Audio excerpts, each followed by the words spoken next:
Hello everybody, Brendan here, welcome back to another video. Today we're going to be doing the London. So they played d5, move 1. I'm thinking of going knight f3. I generally like going knight f3 as opposed to bishop f4 immediately.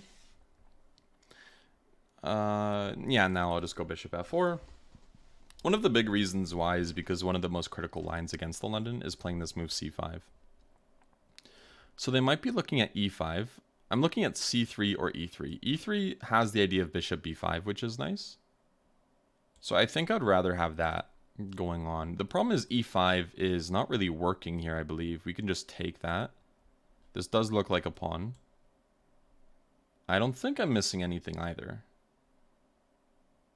So whenever you can take a pawn, you should kind of always take it. And I'll go bishop to b5 and add pressure to the pin. Of course, if you can develop and make some threats along the way, then you totally should. If they go bishop d7, there's two options. I can take on d7, where they'll take back with the queen and be in a pin. Or I can just take on c6 here, which I don't think is a bad idea either. But I should make up my mind now, because knight takes e5 is a threat, where all of a sudden if I take on d7, they can recapture with the knight, and they'd win a piece. So I either have to take on d7, or I have to take on b5, or I have to retreat. Retreating is the least tempting because, well, you know, when you retreat, it's not always fun. Taking on c6 is the second worst option in my opinion, because they can take with the pawn.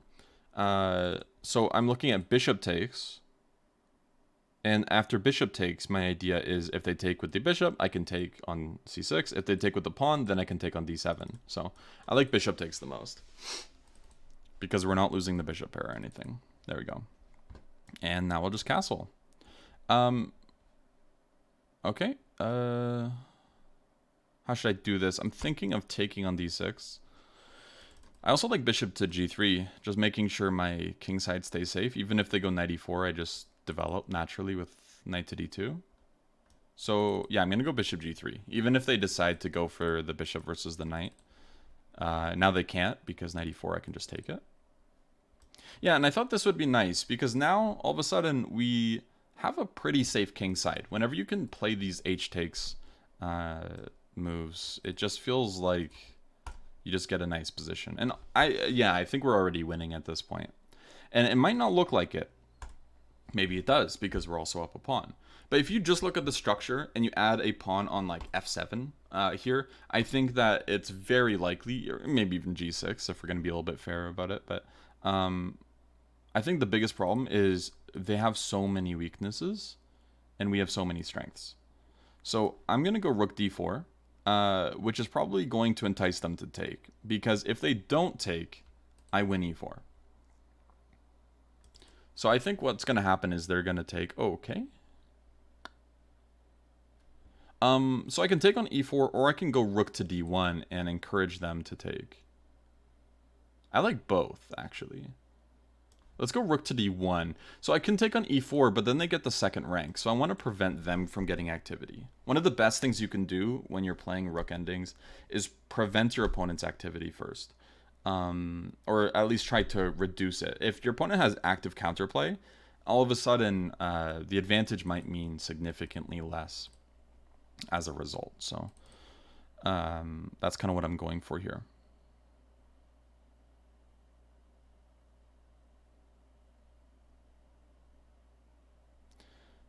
And what I think is going to happen is they're going to try to attack things specific, and by things I mean pawns. But I want to get this certain setup. I want to play a4, b3, and rook c4. And all of a sudden, everything is defended. If need be, then I will... Okay, they're not even going to allow me to demonstrate that. But that's okay, because this is also completely winning. I'd rather get this a-pawn than this e-pawn. Mainly because this guy could be a runner. And I think that's really important. We can always go back and take it if we change our mind, but I just like the idea of taking this a-pawn. I think it's a bit cleaner, because after we take, yeah, our opponent ends up resigning here, which I think is totally fair. Because what we're going to do is we're going to take this pawn and just run this guy up the board. But we also have to be careful. We don't want to like allow their king to just get over there and defend, and then all of a sudden we have to just give up the pawn to get our rook out. What I was going to do is take the pawn and slowly just build. So I was going to play b3, c4, so my only weakness is a2. I was going to bring my king closer to the center, preferably e2. And then I was going to go probing, so they have double isolated weak pawns here and a weak pawn here. So we can attack all of those things. So it looked like we didn't really do anything special, but our opponent just kind of ended up in a losing ending almost immediately. So we have to ask ourselves why that happened and what the causes are and how to avoid them. So let's do that while I drink some water first. All right. So what happened here is, okay, we can look at e5 being not such a great move because it loses a pawn. But I think more importantly, what we should look at is this position where all of a sudden, like, the problem is, even though they're giving up a pawn, there's a lot of openings where giving up a pawn is totally fine. Queen's Gambit, King's Gambit, things like this. Why is this any different from a King's Gambit or Queen's Gambit or even the Benko Gambit or something? And I think the biggest thing to look at here is what do you get from your gambit?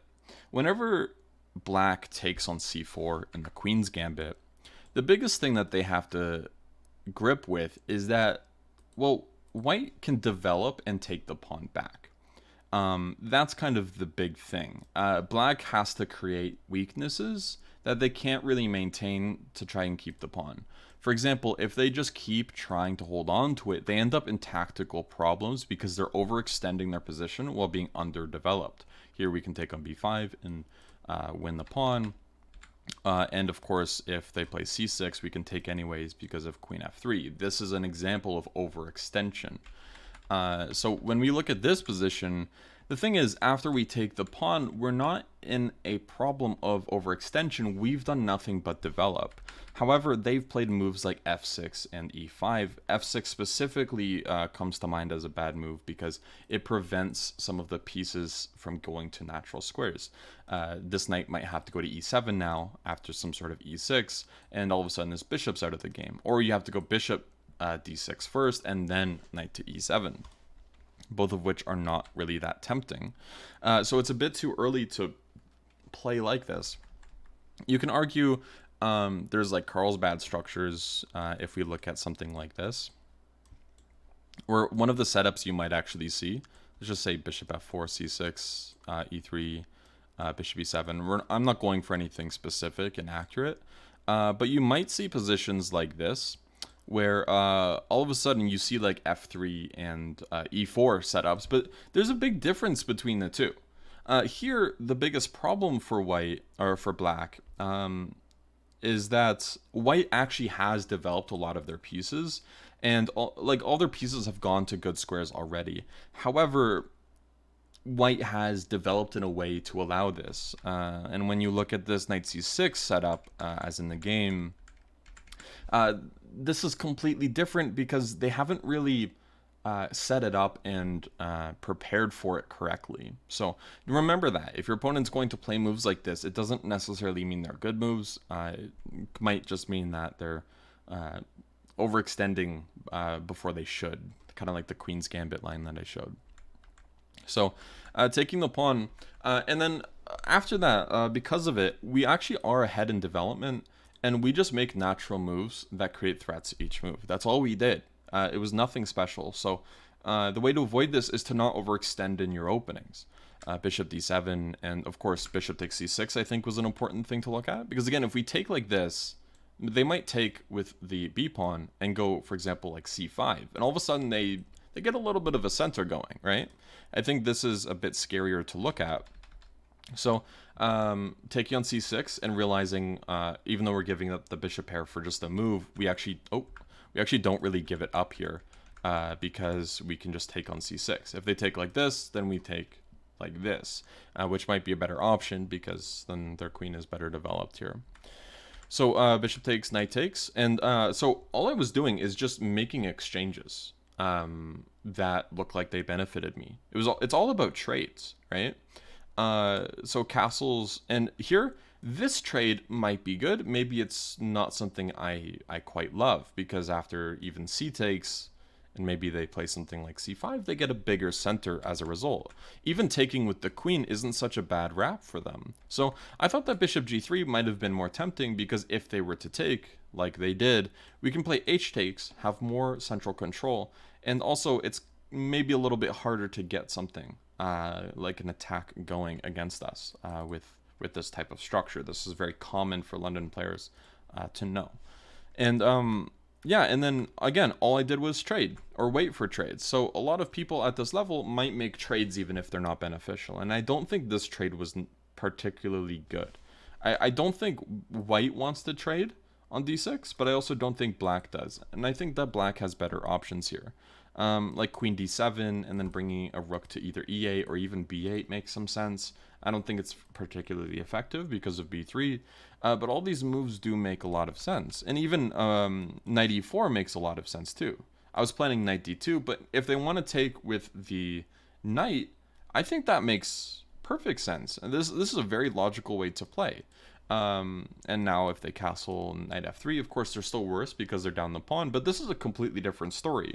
However, what happened in the game was I just let them exchange and make bad exchanges. So taking there, and then knight e4. They're trying to change things too much in the position, but this just does not end up well for a lot of reasons. So whenever you're in a position you're not sure what to do, don't feel the pressure to change it.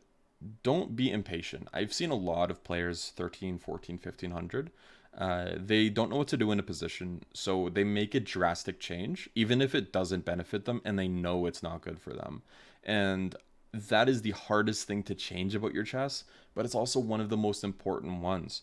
If you ever see a Karpov game or even some Fischer games where nothing changes for like 20 moves, but all of a sudden the other side just loses the game, and it's sometimes hard to tell where it changes, maybe that's something to work on. So change isn't always good. So make sure you evaluate the changes and see what you should do about them. And you don't have to calculate it every move. Of course, calculating at least a little bit every move is not a bad thing, but knowing that, for example, playing a move like bishop g3 isn't something you have to calculate all the time, because you know if they exchange, you can take on g3, and that's something that you're not really going to mind, so you don't have to think about it every single move. You're more so should be worried about other types of threats like knight e4, and you know, because again, we've already evaluated this exchange. So again, they didn't properly evaluate, I guess, this, or maybe they even did, because 1300s are very strong. They understand a lot about positions and they can evaluate a lot of things correctly, but they are quite impatient, and that's one of the biggest problems. A lot of people are impatient. You see it at the top level, you see it for beginners. So keep that in mind, be patient, and evaluate your trades a little bit deeper before you make them. That's kind of the thing to fix. So hopefully that was helpful, and well, yeah, I'll see you guys next time. Bye-bye.